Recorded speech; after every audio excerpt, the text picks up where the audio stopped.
Good now, revolutionaries, and welcome to the Rise Up Morning Show. The Rise Up Morning Show. Today is Tuesday, August 26th. Alex just told a story that wasn't that funny. Someone gets it. Mike has seen this guy before. He said tribal tats, although I have tribal. We've all seen. I can picture the guy. The guy is definitely actually quite funny. I just had to riz you a little bit because this morning we got the text from Alex. When Alex is feeling froggy, he likes to pick on people by calling them sweetie or sweetheart. And I can tell he just really enjoys it. And nothing makes me feel better than when I get to sweetheart him back. It's kind of like when Mac used to bub somebody. When you get to bub, then you feel good. When you get to sweetheart, it feels good. So I think you were reaching.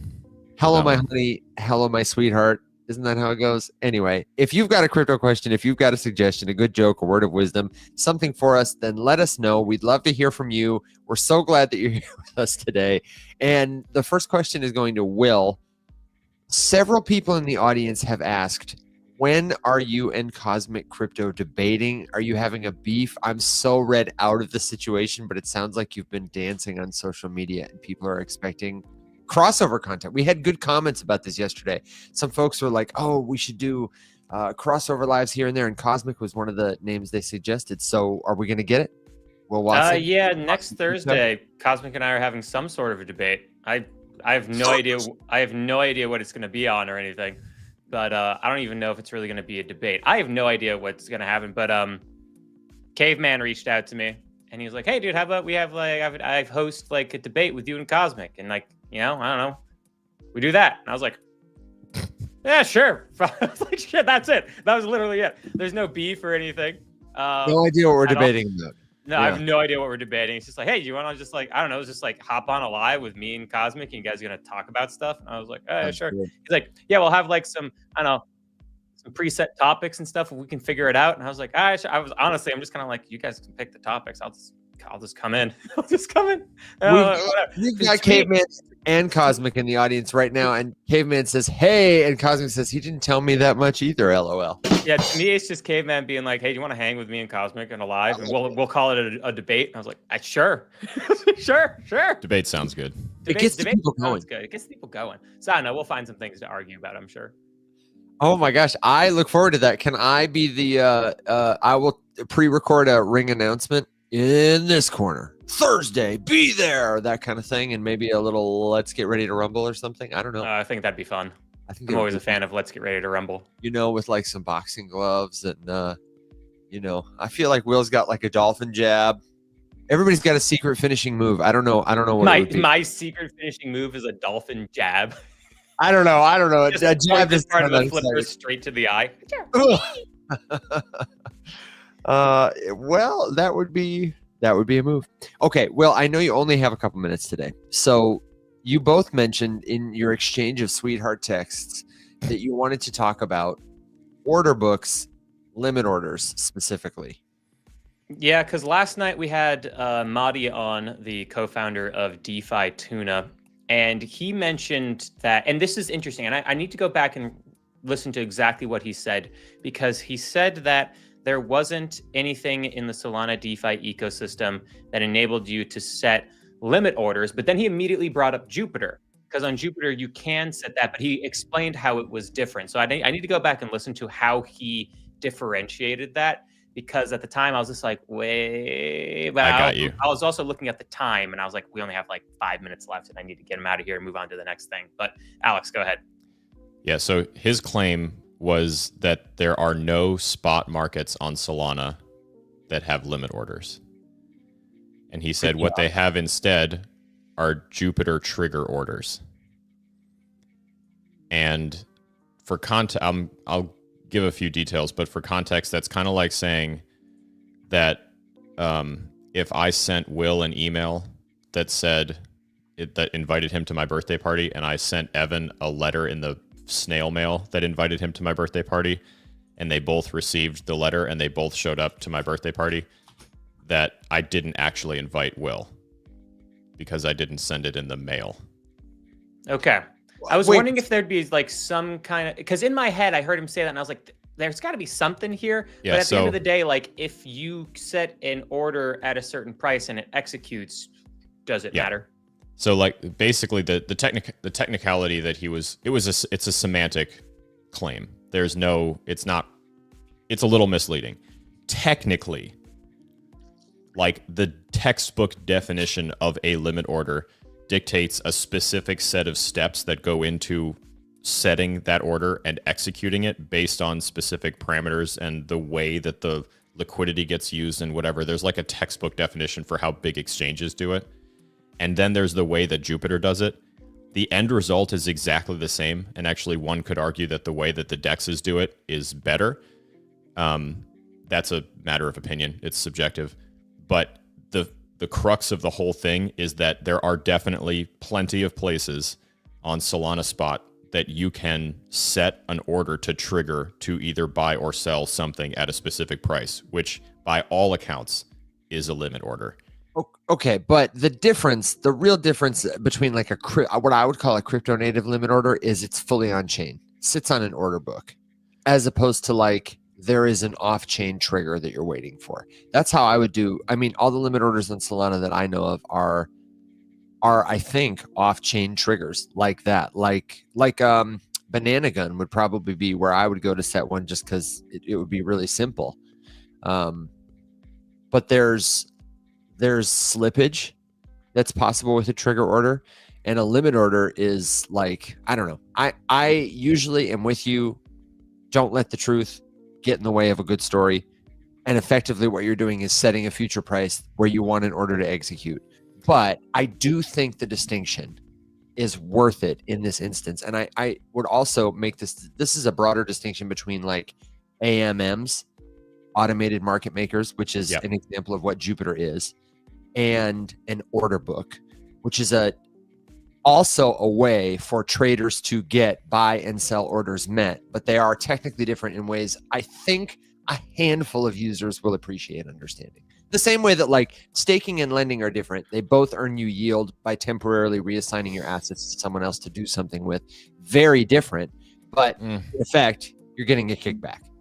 I feel like that's how different trigger orders and limit orders are, is like staking and lending. Well, this would be the practice. It would be, what are the benefits and the cons of actually having the limit order happen on chain as opposed to not directly on chain? Like, what are all the cons? Like, there's some slippage that you could be saved, but what are the benefits, right? It's going to execute exactly at your price or better. You can modify or cancel the order until it's filled. So even if it's triggered, if it's not all the way filled, you can modify it or cancel it. And honestly, there are a couple of others I would say, but Alex, you look like you want to go ahead.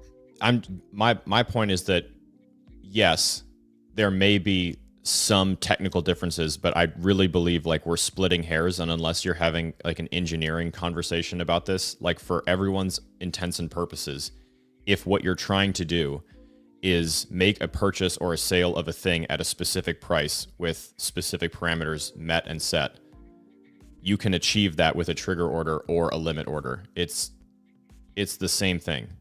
It's gonna get you to exactly the same place, and we can argue about whether or not like the CLOB has different operational specifics. But I don't think it has to be that intensive. But it's not even a CLOB thing. Like, okay, in an AMM, permit me to go into this for a second because this is a little technical, but I think this will be helpful. So AMMs, automated market makers, they use math to create a permissionless environment where swaps between tokens can happen because of liquidity pools instead of buyers and sellers. And if you're a new person to crypto, this is a foundational crypto concept that we are replacing the humans that sit on the stock floor and wave those tickets and say, buy, buy, buy, sell, sell, sell, with pieces of computer code that can match orders seamlessly, perfectly, because they have pools of money that can fill any size order that might come in. The deeper the pools, the more orders they can accommodate, from, $1 to $1 million, whatever. And the basic formula for like an automated market maker is X times Y equals K. X and Y, the quantities of 2 tokens. K, it's a constant. And the tokens, the tokens are in a pool, the traders swap against the pool, not another person. On an order book, you are swapping against another person. You can only sell into an order that's willing to buy, and you can only buy into an order that's willing to sell that has to be set up by a person. So there are definite advantages to having like a permissionless pool-based environment where anyone can provide liquidity, anyone can list tokens for sale, anyone can trade. It's always on. There's no need for a counterparty. That's the other person that's on the side of your trade. And this is one of the things that makes DeFi, we say, composable. Like little Lego bricks that you can stack to build other kinds of things. An order book, there's better price discovery. There's lower slippage or no slippage, especially on like big orders, because you're matching the orders exactly with other buys and sells. And most professional traders are going to use that because because you're not trading against a pool, there's also no impermanent loss. And if we've gone beyond you, we've got video resources on that. But for now, take it on faith what I tell you and write that term down to Google later. So I would say the drawback for an order book is that it requires more active participation, or like a sophisticated bot or something like that to manage it. It's not happening always necessarily on chain, and the traders are setting the price, the people who are buying and selling. So it's harder for me to swallow the pill, because if it's being said by DeFi Tuna specifically, yeah, I would hazard a guess that it's a marketing strategy for Fusion, because there are some nuanced differences between the way that they are trying to advance and evolve the whole thing, and a classic go-to-market strategy would be trying to make it sound as if the things that currently exist don't work. If your goal is to improve upon a process and come up with a better way to do a thing, you have to tell me that the other way is bad. Because like you can trade with no slippage using Jupiter. I don't think he was saying the other way was bad. I think he was saying it's different. Did you watch the clip? Yeah, I watched the clip back just like you did. I got the quote. No, I'm not doubting you. I'm just asking if you actually watched it word for word, because that's the vibe that I got. He was talking about Fusion. I see. Yeah, he was definitely saying that like it's better this way, and it seems. I mean, he's a guy who's been like a serious trader and in the trenches of Bitcoin early, so he's a very kind of in the weeds, in-depth trader. And for all the reasons that Evan mentioned as to like the benefits of that, he's probably someone who would really deeply care about that. And he's like, yeah, this is better. Yeah. But like for the intensive purpose of the masses, as long as your trade's executing, most people aren't really going to care. But there are going to be people like Madi, who probably have a lot of money, who are going to care about that kind of stuff and may go to DeFi Tuna for that. The thing about DeFi Tuna for me, though, isn't anything about this. To me, it's just a marketing strategy. I totally agree, Alex, where it's like, we're the only one on Solana that does this. And it's like, it's not really true, but technically it does hold up in a court of law, kind of thing if we're really going to dissect it. But it's a marketing tactic. So like, I totally get that. The thing that I'm still worried of is that the system of DeFi Tuna, where the good side of it is it's a double-edged sword. It can be good and bad. Is if you have more trading fees, then you have more money going to liquidity providers. And then liquidity providers can go and borrow more money from lenders to get more leverage, to then use that leverage on DeFi Tuna, which creates more trading fees, which goes to liquidity providers, which then means there are more lenders so that liquidity providers can borrow more and use more leverage. And then that creates more trading fees. And it causes this exponential increase of growth on DeFi Tuna. But if any one of those three areas lowers trading fees, liquidity providers, the amount of lenders, it does the opposite. So the double-edged sword comes back and hits you, and it exponentially increases the shrinkage of DeFi Tuna in terms of its usage. And when I asked Madi, I'm like, well, how do you prevent that shrinkage part of things? Because he goes, he's like, well, really, we're not going to, because like when the markets are really good, things are great for these kinds of setups. And we have like the nice to haves for liquidity providers with like the P&L. So it's like nice from visualization standpoint, the trading standpoint, like every single one of those areas has some benefits that DeFi Tuna has given. And his thought process is if we keep providing technological upgrades and user upgrades for these areas, and just have like a very sound lending protocol, trading solution, and environment for liquidity providers, more people will come and use us. And we expect when times are bad for our usage to go down, and when times are good for our usage to go up. And so he didn't really seem too concerned about that unwinding effect when naturally DeFi ecosystems kind of taper down when markets go red. And so I was like, I kind of wish there was like a more like stable environment here, because this does seem like a high risk, high reward kind of a setup, but he's definitely not shirking away from it. So like at that point, he's being spot on by telling people exactly what it is. But at the same time, I'm just like, it just kind of like worries me a little bit because it doesn't seem necessarily stable. And from a business standpoint, what I would be worried about, and this would be free consulting, would be if you have that, hey, times are good and your things are going really, really well, and then they're not, and that unwinds, it's really bad PR. And then people might just be turned off from using you. The counter to that would be, well, we've made something really cool and useful for people, so when the times are good, they'll just come back. And it's like, we'll see. But that to me was the take on Tuna, or on DeFi Tuna. I thought you navigated that part of the conversation really well. Yeah. Because I know that was one of your concerns, and you did a good job of clarifying and pressing while being like hospitable about it. And I get his answer. It's kind of like the limit order thing. Like, I understand the framing of it, and I understand his incentive to say it one way. I didn't get the sense that he was being malicious about it, or that he was. I didn't get that sense either. I feel like he's a pretty good guy, and he was fun to chat with. I liked him a lot. Yeah, I liked him a lot, and he's got a very unique vocal delivery. He's a character in an audiobook, and I really wish I could have been in that conversation, but you guys navigated it. It was beautiful. Mm-hmm. There's a quick question. Someone was asking, what is slippage? And good opportunity to talk about it. For the record, just because this did come up in your conversation, Evan, you can definitely trade on Jupiter with no. They have like an exact mode, and then they also have a mode where you can enable slippage for volatile times. So what the hell is slippage? Effectively, it's basically just the amount of money, the amount total that you're allowing the price of the thing you're trying to interact with to change before your whatever is going to be like, nah, never mind, we're not doing this. So for example, Evan's buying Bitcoin. Bad example, but you know what I mean. Bear with me. Let's say I'm buying something more volatile, like Trump token was the example that they gave. Okay, perfect. Up and down, something moving in price. We're trying to buy this meme, and it's climbing, and you set your transaction to try to trigger, and the price that you signed the transaction at is $5. And by the time the whole thing processes whatever, just because of how fast this thing is ranging, it's now at $5.01. Depending on what your slippage is. So in that sense, the slippage would need to be at least enough of a percentage point to accommodate for the fact that it went up a penny. And it could be more than that. Sometimes you'll see when people are trading like super tiny little Uber shitters, you got to put slippage of like 10%. Like you're at $10 and you're still okay with it, even if the thing goes to 11 or drops down to 9 or whatever. So it's the amount that you're okay with the price of the token changing before you're going to cancel and not do the thing anymore. It's effectively what it is. Beautiful.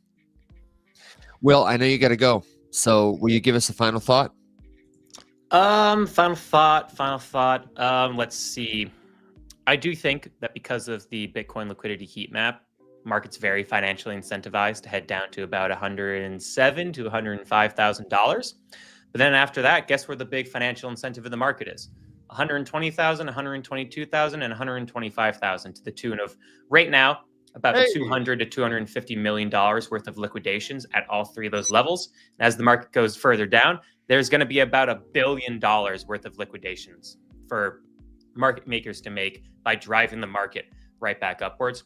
I've been chatting with Ryan Lucero in our community, and we've both been sharing our thoughts about how this is just like extreme manipulation right now. It's been a long time since I feel like I've seen this amount of manipulation. It just feels like the market's just slapping people across the face, just left and right, and just beating the crap out of the market right now. And everything just feels highly manipulated. But the thing that's been super accurate, liquidity heat map for Bitcoin is really directing the market. Every hot batch the hottest batch, wherever it is, that's where the market goes every single time right now. And right now, that unfortunately is at about $107,000. So we'll see if that comes to fruition.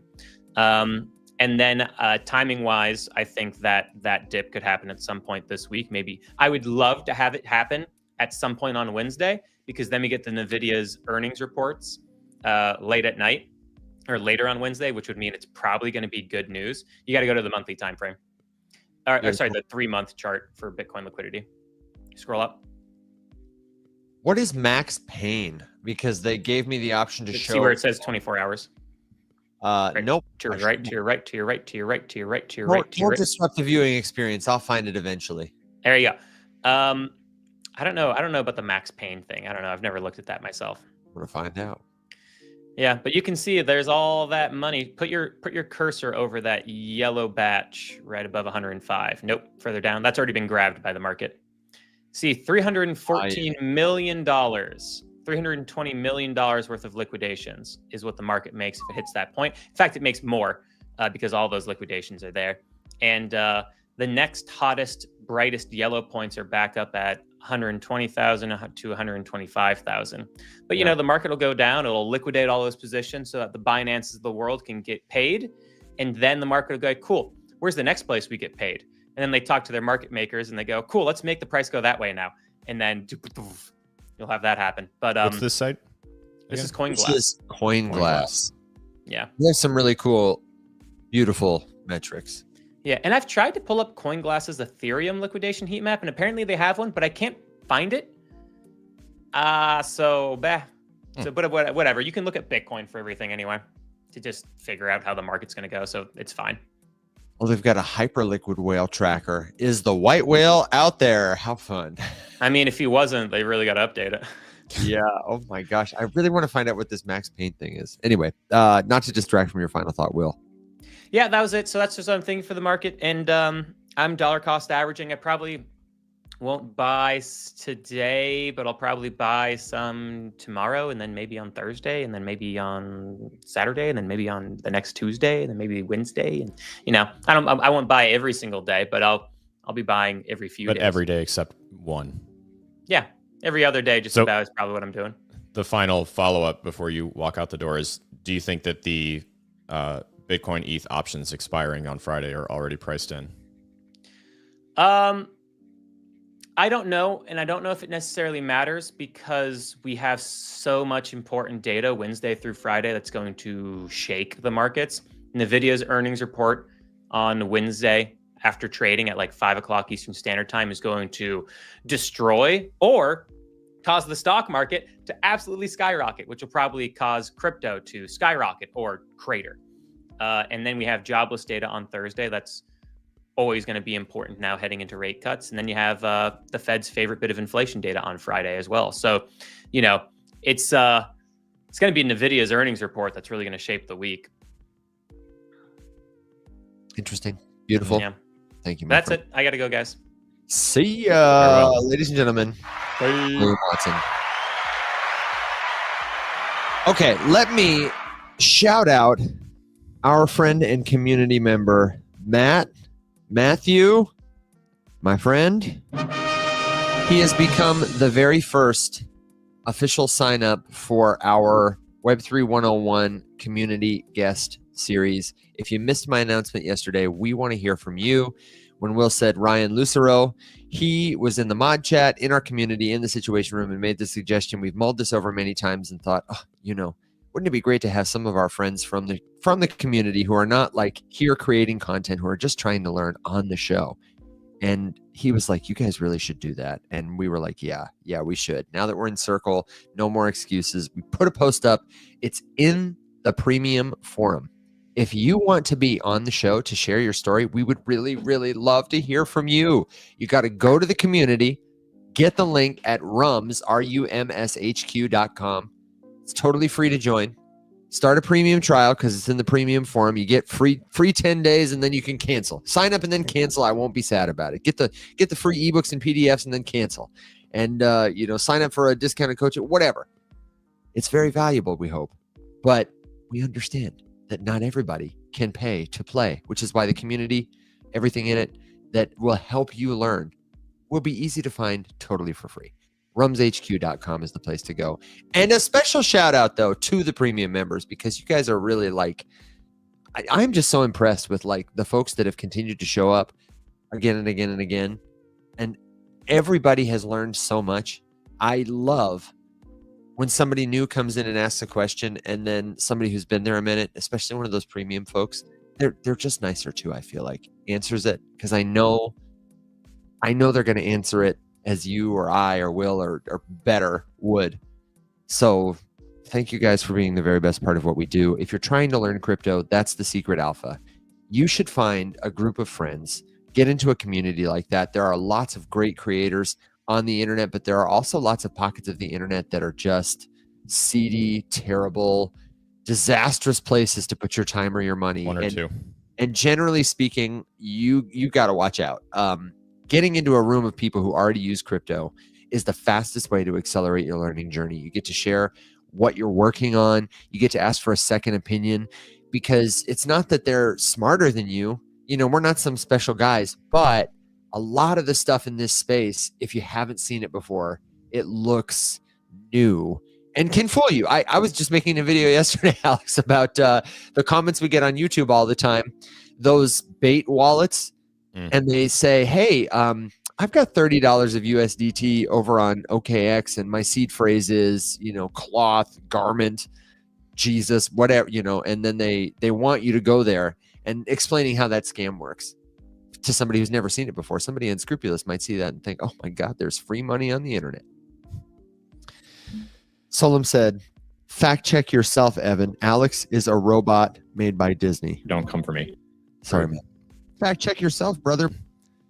So two quick questions. Someone was asking, what is a liquidity pool? And then I saw, speaking of scams, another reference to a very pervasive scam making the rounds right now, which is just telling you that you need to connect to Web3 or send things to Web3 or store things on Web3 or make sure your wallet is connected to Web3 or make sure that you transfer your crypto to Web3 or it's not safe.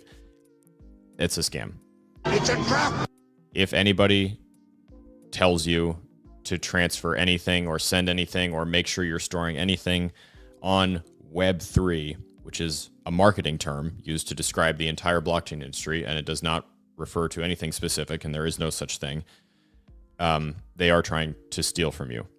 So please don't do that. Don't say, a good rule of thumb here is if anyone ever contacts you and tells you that you need to store something somewhere else, it's a scam. Yeah. And I'll take that a step further and just say, again, if anybody reaches out to you and tells you anything, just assume they're lying. Assume it's a scam. You're not going to miss out on anything. It's not worth the risk. And I think that if you literally never answered a single DM that you ever received in this entire space, you would probably avoid 97% of scams. Correct. I think you're right. Maybe more. Probably more. Just I think ignore them. I think some of the confusion comes from the fact that you get these messages from somebody that appears to be a trusted figure.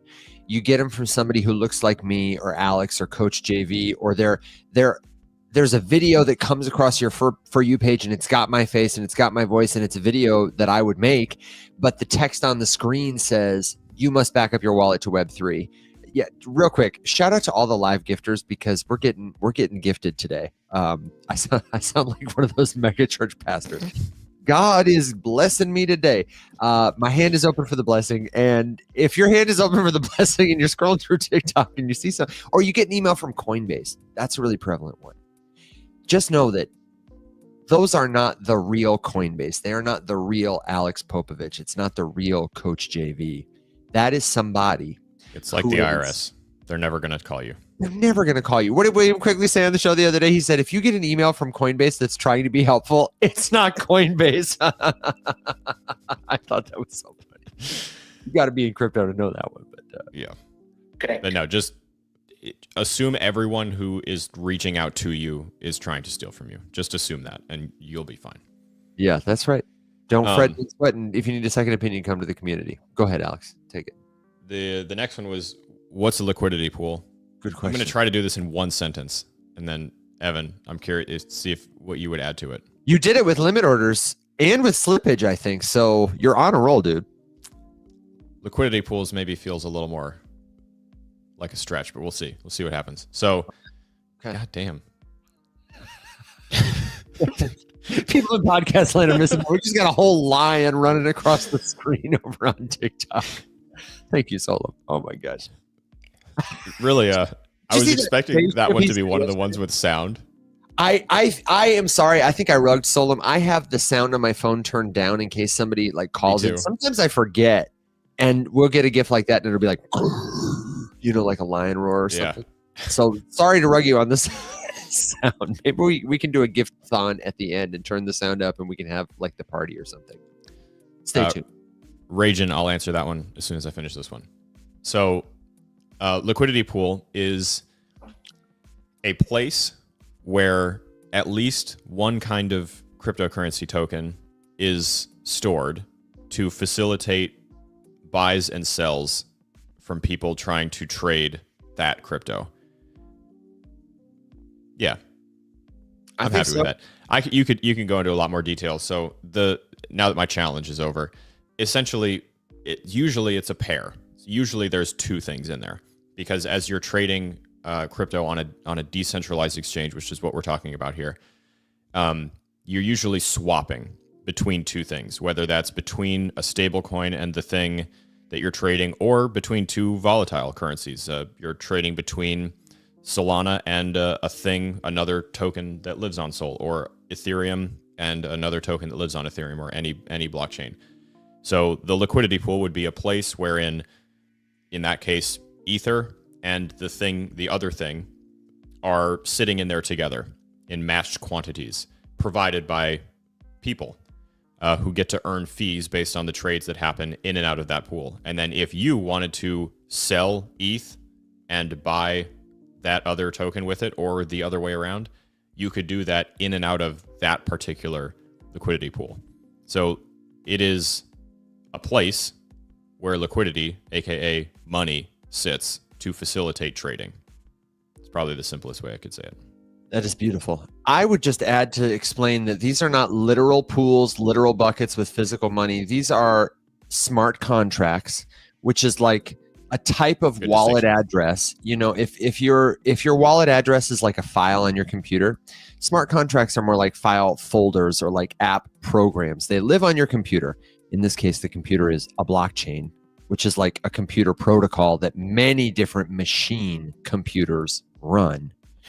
And they, like your wallet, can be assigned ownership or the temporary permission to use an asset. In this case, when you go to a website like Uniswap, an automated market maker, or like Radium, an automated market maker, these are the platforms where liquidity pools live.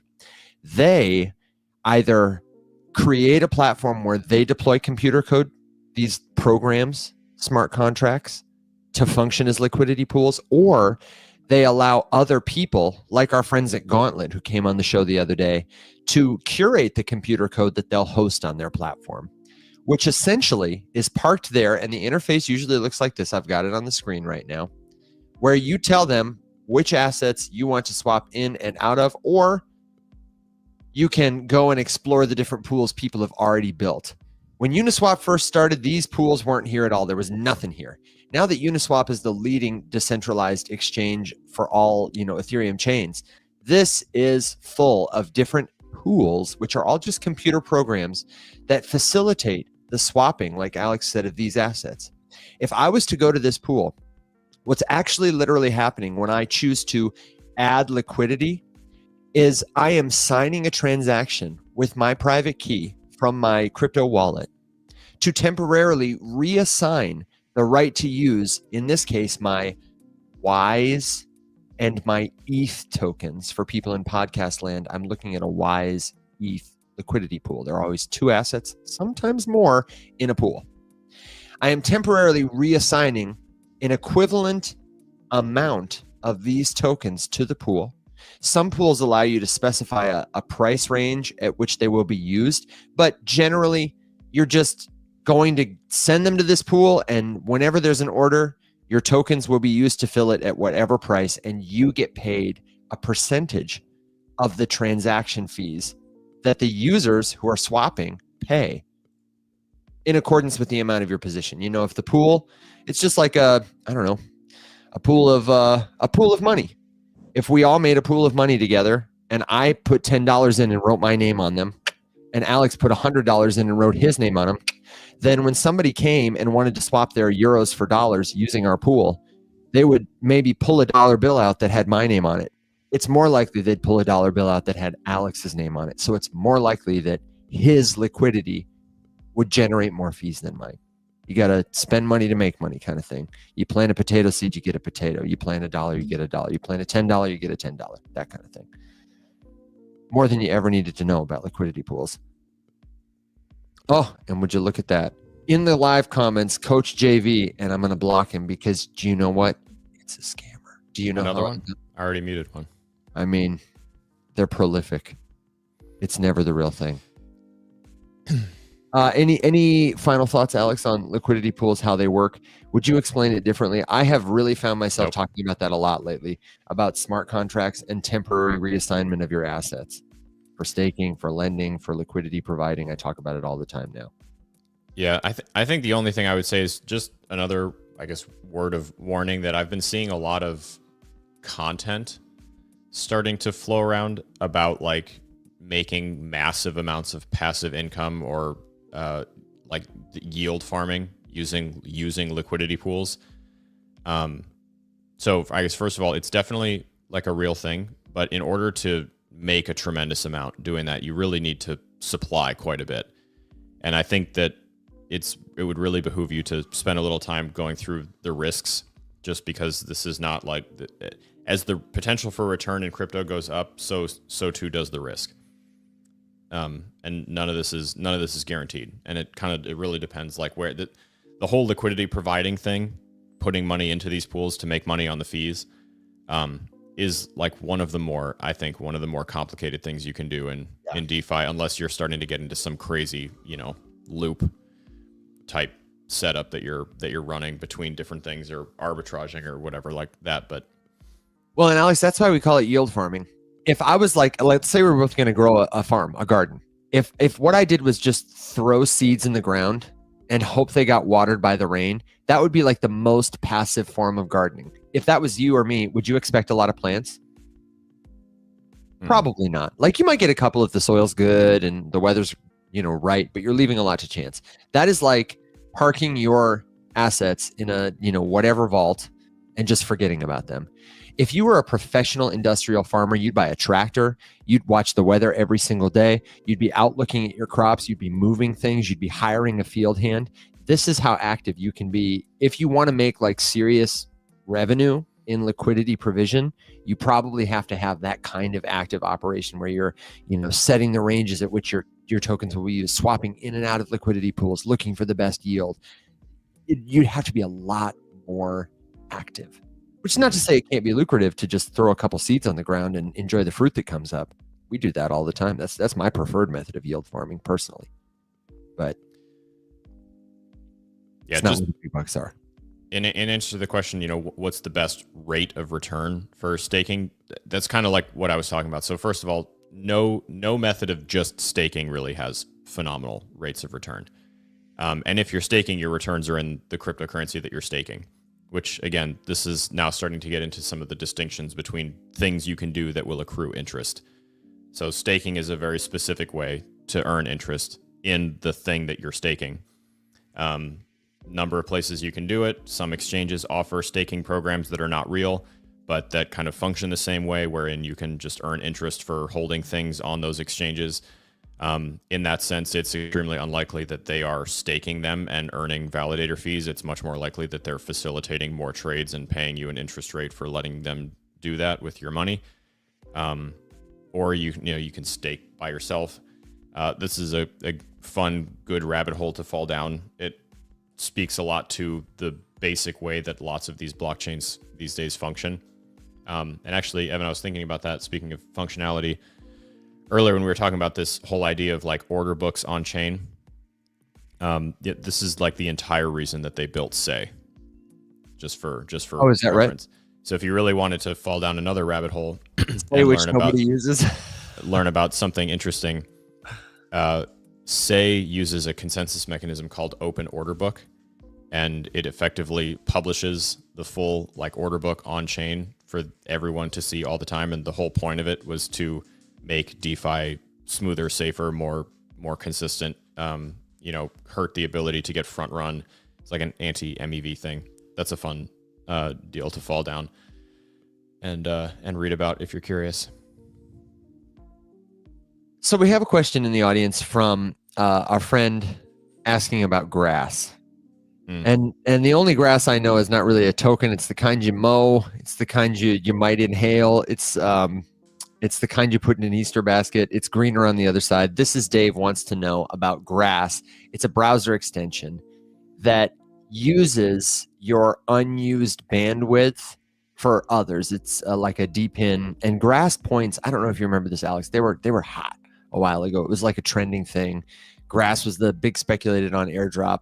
Oh, I remember. It was everywhere. This is Dave. I saw you address him. He's having some trouble turning his Grass points into tokens. And this is not uncommon, but my understanding is that they're still in beta, that people have been waiting for this for a while, and that the airdrop is confirmed, but that it hasn't been distributed yet. If you've already got the browser extension installed and you're earning points, that's great. But it looks like you need to get a particular wallet that's supposed to be released later this year, the Grasshopper wallet. Join the wait list for Grasshopper. Select your country. Shipping will start in Q4 2025. And I don't know. I think it's one of those things that you shouldn't have huge expectations for. According to airdrops.io, stage 1 rewards have already been that's already done. The claiming deadline was January 15th, 2025 per airdrops.io. This is Dave, or anyone else who's looking to earn airdrops, one of the first places that I would go to check out, how do you turn points into tokens? Is there an airdrop that's been confirmed? And airdrops, by the way, are what we call it when a protocol is distributing quote unquote free tokens to users. Airdrops.io, if you just search Grass airdrops, you can find, they'll have steps to claim the rewards. And these are all contributed by users. And ultimately, if the protocol verifies it, they will confirm it. They'll tell you all kinds of details about how you might get it. And if it's a speculative airdrop, they'll tell you what you could do. What's so funny? Apple said that his phone was in his pocket, but he could tell what face I was making the whole time you were explaining this. Took the phone out. Was correct. Correct. Yeah.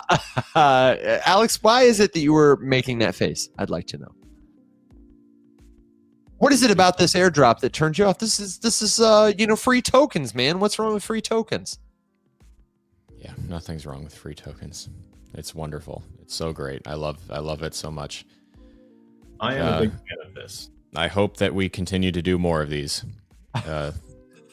nonsense projects with no purpose, fabricating interest by manufacturing a currency for no reason, getting you to do a thing so that they can give it to you so that everybody can in unison dump it, and then it will die and go away and never come back. And whoever launched it will have made a pretty penny on the original launch and dump, and then they will disappear and they'll come back and they will do something else with a different brand and a different fake plan, and they will airdrop something else to people, and they will make all of that money all over again, and a few early insiders will make some money, and then everybody else will lose it, and then they will do it again and again and again and again, and that's crypto, baby.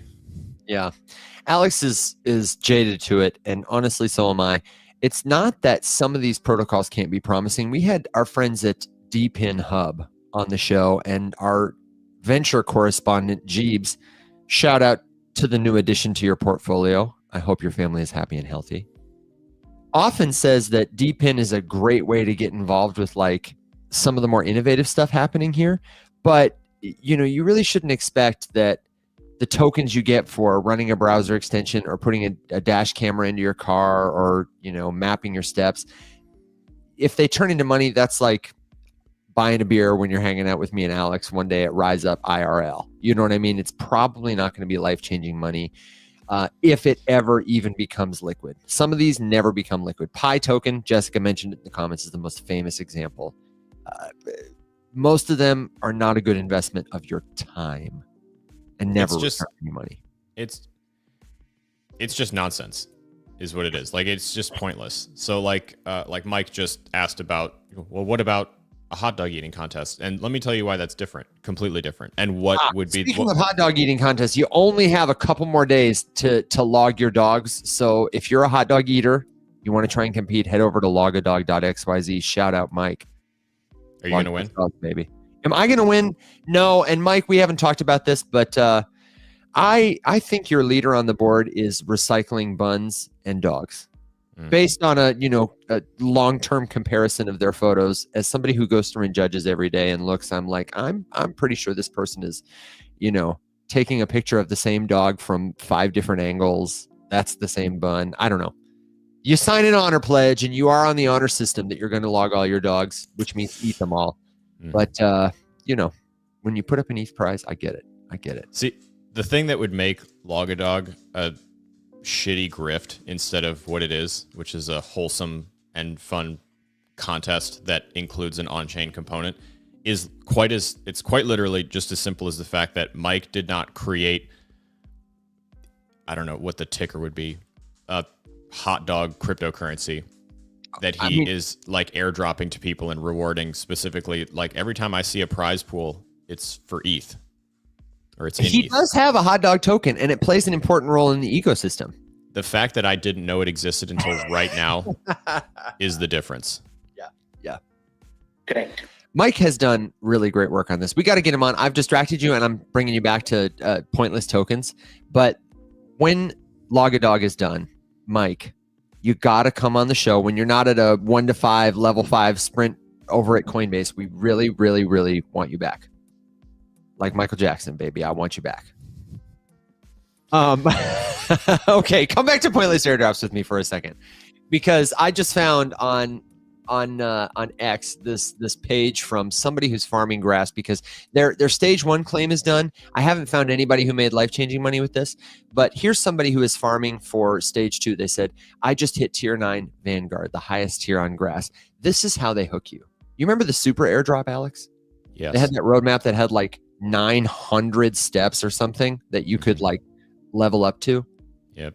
It's like a dopamine hit. It's like a Candy Crush game. And I don't know how much like money this is going to equate to for this person. These, 3 times multiplier for mobile users, earning points super fast, getting referrals, getting bandwidth. But how much time do you think this person is like spending? Too much. Too much. Yeah. I think so too. I don't know.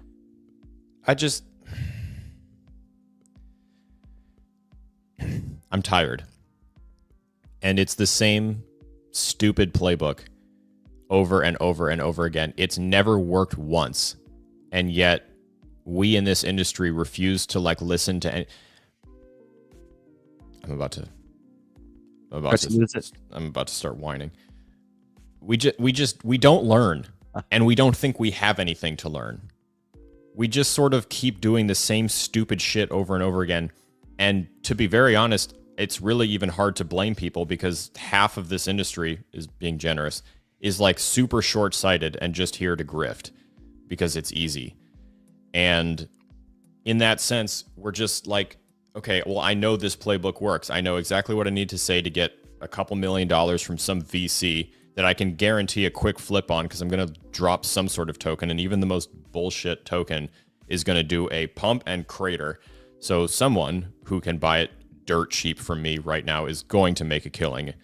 And that's really all that we care about. And then who cares if the thing goes away and dies? There's 35 million cryptocurrencies in circulation right now. Yeah. And 34.999999999 forever million of them are trash and useless and will never come back.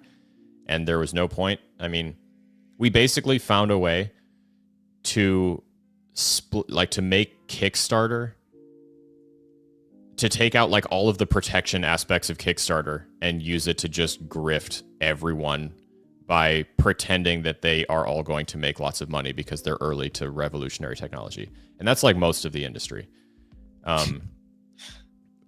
And so whenever I see these airdrops, or whenever I see someone who's like advertising like some nonsense thing that doesn't, maybe the slight exception, if it can be executed well and you like have other reasons, would be like DEX airdrops, or like airdrops to places that are established and have like a thing built. Like if Uniswap were to do one now for something, it would make a lot more sense.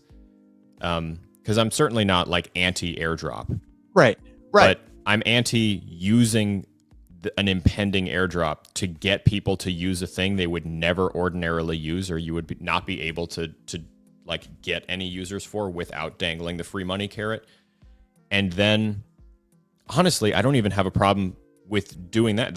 If that's the launch mechanism, that's the launch mechanism. But there is so rarely ever a plan for post airdrop for retention. There's an account on Twitter, Nerolf. He was talking yesterday or the day before about marketing in crypto and chasing virality and how you can build the most viral campaign ever, and then it's forgotten 2 days later. And then Rudo took it and he was talking about growth versus retention. And this is that problem. Like if the growth strategy is the airdrop to pull people in and you give them some money, you give them a token, but there's no reason for anybody to keep that token after the airdrop, you are just manufacturing a monumental dump of whatever it is that you're building. And I almost never see anybody talk about why you would actually want to keep this thing post airdrop. And so in that sense, then yeah, you're going to give it out to a lot of people and they're all going to get rid of it as fast as they can. It's like, that's why Pi is so stupid, because we sat here forever. And the only reason anyone spent any time doing that was to earn the Pi token so they could sell it, which should have scared everyone away from it, because there's no future for something like that. There's no one building anything. No one is like trying to make an ecosystem. No one's trying to tell you what you can use these things for in the future. They're just trying to tell you that you're going to get an airdrop and you can sell it and you can make some money. And that's the point. Listen, everybody, if you don't want Alex to get in his feelings, if you don't want him to rant, too late. It's too late. You can't ask about, you can't. These are your crypto questions and we will answer them, and we love answering your questions. But I also think everybody just really likes to see you worked up. I actually think people love it. This show will be bad for your blood pressure and maybe your lifespan in the long run. I volunteer as tribute to sacrifice my blood pressure. Yeah, but we also are just screaming into the void for any crypto companies to hear us. Let's talk about how you want to get your tokens in the hands of people. Let's talk about how you build your tokens. Let's talk about what tokens can do, because here's an example of the distinction. Take it. Okay, so if we talk about Grass, and honestly to this day, whenever someone says Grass, just based on like how often I heard about it and how many influencers I saw shill it, yeah. When you say Grass to me, my brain just turns off. I still don't know what it is. Like, you just explained the whole thing. I literally just zoned out and stared at my wall and waited for it to be over. Because like I refuse to allow any space in my brain to be taken up by someone's definition of another stupid, useless cryptocurrency. So here's an airdrop that would make sense. That is the only one I'm participating in any way, shape, and form right now. And that would be Katana. And that's only because I missed a ton of other like DEX ones. There's a reason you would want the token on the back end to not just sell it. You would want it so that you can do exactly what we've been talking about here, which would be yield farming. And here's the proverbial if Katana can facilitate and keep going with their pool options, with their different yield providing options. Someone asked about like the difference between staking and yield farming or something like that, or liquidity providing and yield farming. Yield farming is a term for the whole practice, like everything that can earn you interest. All of it falls under this category of yield farming yield, trying to find places where you can earn interest. Liquidity providing, staking, borrowing, and lending. Those are all examples of ways you can farm yield. So if Katana can keep an ecosystem like that humming and churning along, you got a lot of reasons to want some of their token, because there's probably going to be, boosted incentives for providing liquidity using that token to facilitate trades in and out of this, that, the other thing, whatever. So you can earn consistently going that way. I really struggle to find reasons why anything other than dexes, games, and maybe that's it. I'll tell you one. So before there was Grass, there were Eigenpoints. Eigenlayer had one of the most anticipated contentious Said Grass and I airdrops. I left again. You can't say that word. Well, listen to this. So before there was Eigenpoints, because was not the first token to do points. Before that, and the reason that they did a points campaign is probably because Eigenlayer, the restaking protocol, listen to how they did their points, Alex. I think you'll actually like this.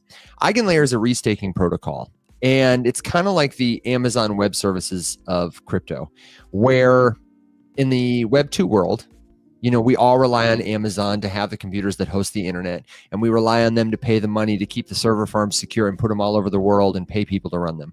Eigenlayer is like, what if instead we just incentivized people to restake liquid ETH and made the network more secure, and you could sell that security as a service to other protocols who didn't want to run their own validators. If I've lost you, just stick with me. It's a way to decentralize the scaling of the crypto internet on Ethereum.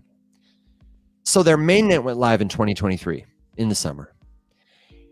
They introduced restaking, and they started doing this early point-based reward structure where users could earn Eigenpoints for participating in the thing they wanted you to do, restaking.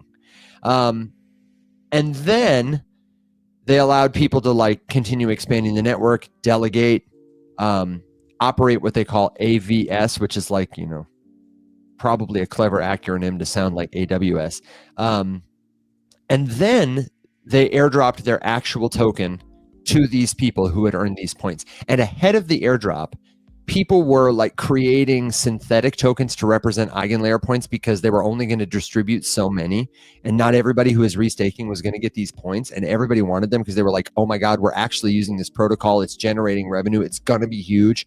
How do I get these points? So somebody was like, I'll make a token to represent my points. And somebody else was like, that's a great idea. I'll do that too. So, it was speculated that your Eigen tokens are going to be worth, $10. And people were trading these points at a premium to what they thought the token was going to be. So it was very hype. But it also was a signal of value that people were using this protocol. It provided a key infrastructural sort of middleware to help scale Ethereum that had never been done before in this way. And Grass was like, you know what? I'm going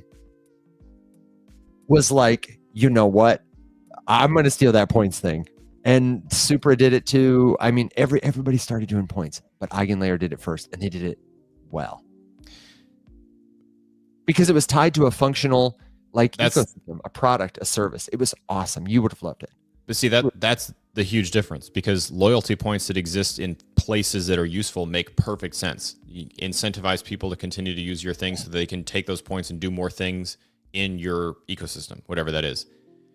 My problem is when that whole bit doesn't exist.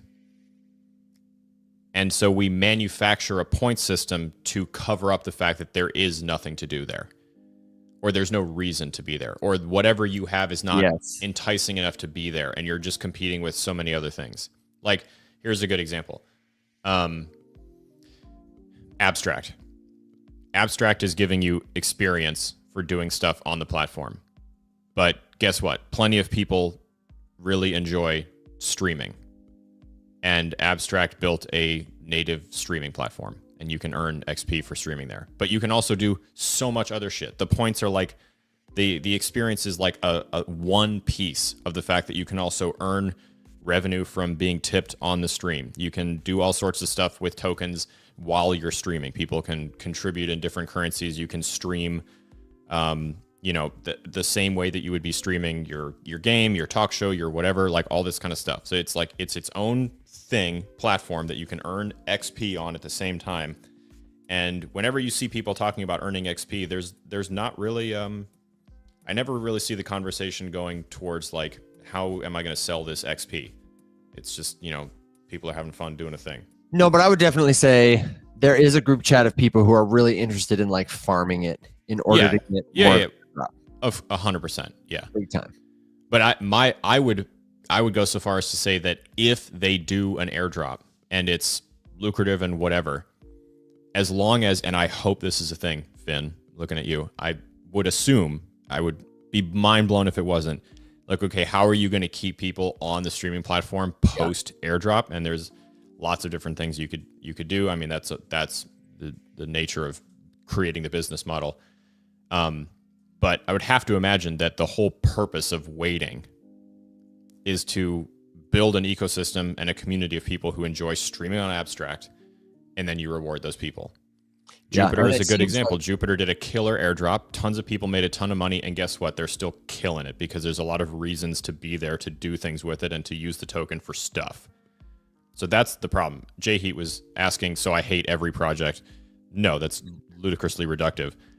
But I would go, if your project is like, hey, I don't really have a plan, but I guess I'm going to get some attention by doing an airdrop and getting a token going, then yeah, I don't care to learn anything about you because there's nothing interesting about that. That doesn't take any amount of ingenuity to come up with and create.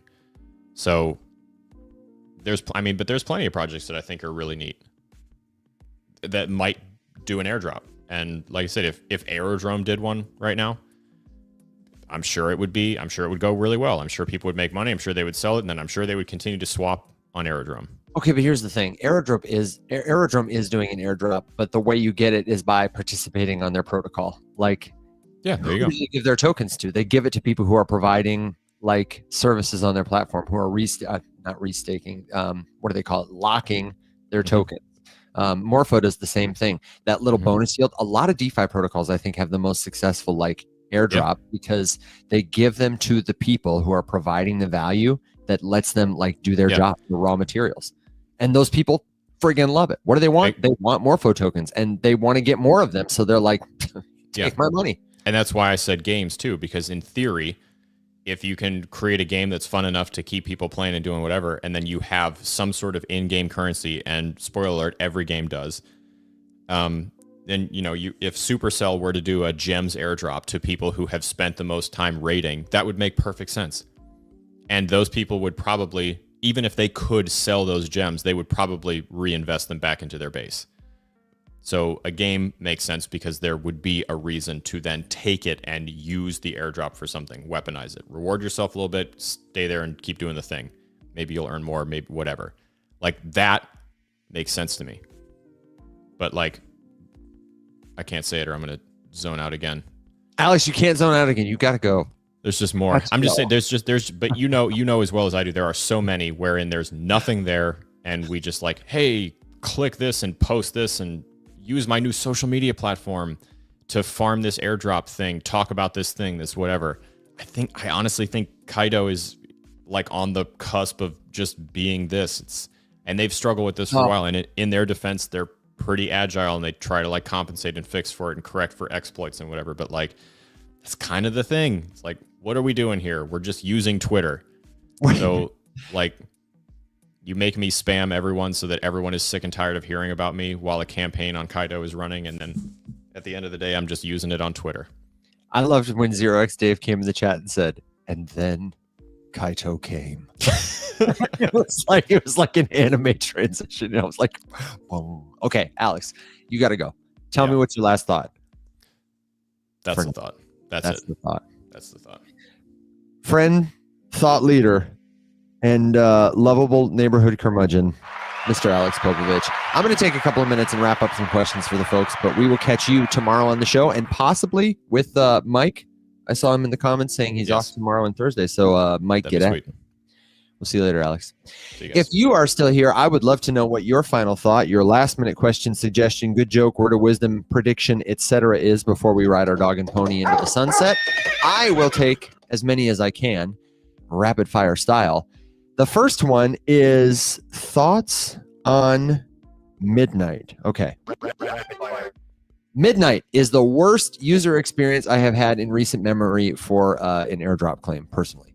Midnight, it's a privacy protocol building on top of Bitcoin. It was incubated by not IOHK, but the In-Out something, Inside Out Group. I don't know. It's a different acronym, related but separate company. I personally get the take that they are orchestrating a really brilliant marketing campaign to get their token into the hands of as many users as possible so they can go to like other people who will give them money or other unscrupulous consumers and say, look, we're big, we're fast, we're cheap, we're building DeFi on Bitcoin. Don't you know what a big deal that is? And look at all these people who hold our token. I think that's why they're doing an airdrop. It is the worst claim I've ever had. You go to the Midnight page. I'll see if I can show you what this is like. I said rapid fire. I won't show you what it's like today, but for the people watching or listening, you have to connect all your wallets, and your wallets may or may not be eligible if they are Cardano wallets, Bitcoin wallets, Solana wallets, Ethereum wallets, and there are like 2 others. And of course, because I've been here for a while, I have all of them, multiples. So I am like grabbing wallet addresses from here, from there, manually entering them to see if they are eligible. They're not eligible. My Cardano wallets weren't eligible. At one time, I had probably $2,000 of Cardano. Not eligible. The only wallet I have that was, I have plenty of Bitcoin, relatively speaking, not eligible. None of my Bitcoin wallets are eligible. None of my Ethereum wallets are eligible. The only wallet I have that was eligible for the claim was a Solana wallet. I had to get another Cardano wallet because the one I have wasn't eligible to produce a signature to like proceed with the claiming process for like 16 Midnight tokens. So I abandoned it. I was like, listen, this is too much. Way too much. Not helpful. Is that the real Will Watson in the chat? I would love to know. Do you think we're going to see a huge reduction in volatility since TradFi joined? This is a great question, 0x Dave, and I would love to hear everybody's thoughts on this too. I think that some places and spaces will experience less volatility. I think generally the crypto space, which is expanding at the frontiers, will continue to be a very volatile place. If you're talking about meme coins and airdrops and altcoins, those will certainly continue to go up and down in value because their market caps are smaller, they're less established. I think Bitcoin may experience more stability. When it falls, it won't fall 30 to 40%. It'll fall 10 to 20% kind of thing. But I am totally open to being surprised. I don't have a crystal ball. All I've got is this crappy 8-ball I got at a crypto conference that says Lambo soon. Good question. Alex, Apple predicts, has to do some breath work today. I think that's great. Universal Vlog says, I have a question about the CR7 coin about to be launched in September. I've never heard of it. Tell me more about it. And Neuron World, Phil asked about it. I said I'd never heard of it. Let's take a look at it together. We'll do a first impression. If you've got an impression, let me know. Neuron, he says it's built on HBAR technology. So I'm going to go to neuron.world. Good point from Phil in the comments about the merging of TradFi and crypto, that we are less likely to experience a big rug as 401k liquidity enters. Yes, generally speaking, TradFi liquidity will be stickier, especially those pension funds, 401ks, etc. Neuron.world is promising machine-to-machine commerce, build, deploy, and scale fully autonomous AI applications. Now, this is interesting because one of the unlocks of our future that seems inevitable is that agents will interact with each other more, especially for commerce. And they will use crypto rails to do it because crypto is internet native money. Crypto is also internet native identity, internet native social, story, internet native, whatever, verified on chain. So every AI agent in the future is going to need to have a way. Your AI agent can't use cash. And it's not going to interface with every bank because every single bank's got a different, like, siloed system. It's going to be way more cost efficient for OpenAI and every other AI company to build on crypto rails that are, we say, composable. Earlier in the episode, I talked about how different DeFi protocols can be put together like Lego bricks because they are open source, because blockchains are decentralized, because they are composable. So they are composable. So machine-to-machine commerce is definitely going to require private keys so we can verify like each machine's unique identity, so we can tell machines from people when we're interacting with a bot or a person online. And they're going to need private keys in order to be able to sign cryptographic transactions. It'll probably be like a smart contract where I might have an agent that responds only to me and has a private key that I can authorize to act on my behalf. For example, you can spend up to $10 on my money at any given time, up to a cap of $100 a day on any request I might give you. Book my travel, schedule my hair appointment, whatever. So if Neuron has a powerful solution for this that they can scale that works, that would be like $1 billion nut to crack. Somebody is going to crack that nut and it's going to be really valuable when they do. The problem is a lot of chains are slow. A lot of chains are like not, you said it was built on HBAR. HBAR is great. It's like fast, it's cheap, but it's not widely used for a lot of commerce. There's not a lot of DeFi there. And so you would almost certainly have to connect somewhere else for like good on-ramps and off-ramps, because most people are probably going to use stable coins to fund this. They're probably going to swipe a card and need to turn it into crypto. I don't think HBAR has like a ton of liquidity for that kind of thing. The Neuron stack is envisioned as a comprehensive framework designed to revolutionize peer-to-peer networking, adaptable open source solution, focusing on universal compatibility. The Neuron stack, modular components. This is a white paper. I'd have to sit down and read it. It's not the kind of thing I would read here. Here's my thing about white papers. Again, this might be the most brilliant technical document I've ever read. It might be the most visionary concept I've ever seen. This is definitely a problem worth solving and the kind of solution that is meaningful for it, it seems like. The problem is going to be, do the right people back it? Do the right people know about it? Is it usable? And then in the background, like all this stuff that they envision, does the infrastructure exist for it? Like I say, especially about like on-ramps and off-ramps. If we've got to use like some HBAR native wallet, this thing is dead on arrival. Most major wallets don't integrate well with HBAR's network. Certainly not in the way that like Phantom Wallet supports everything, is easy to use, my grandma could use it. Or like the base app is becoming easier to use. Why is HBAR not winning, Yaya asks, having such utility? Because it doesn't have those on-ramps. Imagine you had a supercomputer that could answer any question about the future. It was fast, it was cheap, but it was on a mountain in Peru, and you lived in Australia, okay? That's like what HBAR is right now. These are digital solutions, but they require interfaces like wallets, like hardware, phones and computers for us to be able to use them. And in the middle are pieces of computer code, the language they're written in, the APIs, like the different data feeds they can connect to. All of these things have a huge role on how easy it is for somebody to use, to access this awesome tech. ICP has the same problem. It's fast. It's cheap. It could support the whole decentralized internet, but the programming environment has not been attractive to developers the same way Ethereum has, for example. I'm not speculating as to why, because honestly, I'd be getting out of my depth. But what I can tell you is, based on the numbers, Ethereum is like a highway. It goes everywhere you want to go, and it even connects to your driveway. There are signs, there are streetlights, there are other people with driving schools to teach you how to use it. There are documentations, there are videos, there are podcasts about driving on the highway. There are songs about driving on the highway. That is what Ethereum is like. HBAR or ICP or XRP, as far as like being a development environment for DeFi applications or consumer applications where people might want to have a decentralized identity protocol or something, they're like dirt roads or like a path in a forest. Or, you know, or like a line on a map.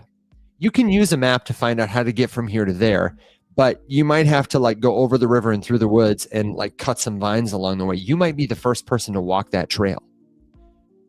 And generally, in a comparison contest, like if that's the road you have to get to the pot of gold or the supercomputer on the mountain somewhere, not as many people. Somebody in a wheelchair can't go there. Somebody who needs, you know, direction can't go there. Children can't go there. Elderly people can't go there. You know what I mean? So the tech is good, but we need to be able to access it. Great question here. I would love to be able to contact you to get some. Oh, it's Phil. How can I contact you? I think I might have something for you. You can reach me through all the official links related to the show at rumshq.com, and wherever you are, whenever you listen, click our little bio, my bio on TikTok, the bio on YouTube, the podcast bio, and you will find rumshq, all the official ways to reach me. Don't send me a DM. Don't expect me to DM you. I will never DM you. And if you want to talk to me like casually day to day, then the best place to do it is in the community. You can find it as the very first link on our website, or remember the URL, which is community.rumshq.com. Too much? Just rumshq.com and you'll find it. If you can't find it, then send me a message and we'll make sure you get it. But I'd be glad to talk to you. Robert Newstead says USDC to $2. I like it. And I think that's about what I've got for you. I would love to know if you have another question, another suggestion, a good joke, a word of wisdom. Have you gotten in the community yet? Have you jumped in? Have you signed up? If not, please do. Global community, learners at all levels of experience. The only thing missing is you. Mike, my friend, I didn't see your message. Send me a ping somewhere. Let's get you on the show and talk about Logadog before we ride out for the week. And if you are enjoying the show, then come back tomorrow. We'll be here at the same time, in the same place, for more helpful news, commentary, answers to your questions. I appreciate you all for being the very best part of what we do, for tuning in with your most valuable asset, your attention. So thank you. Until next time, my friends, stay safe, be well. Everybody, rise up.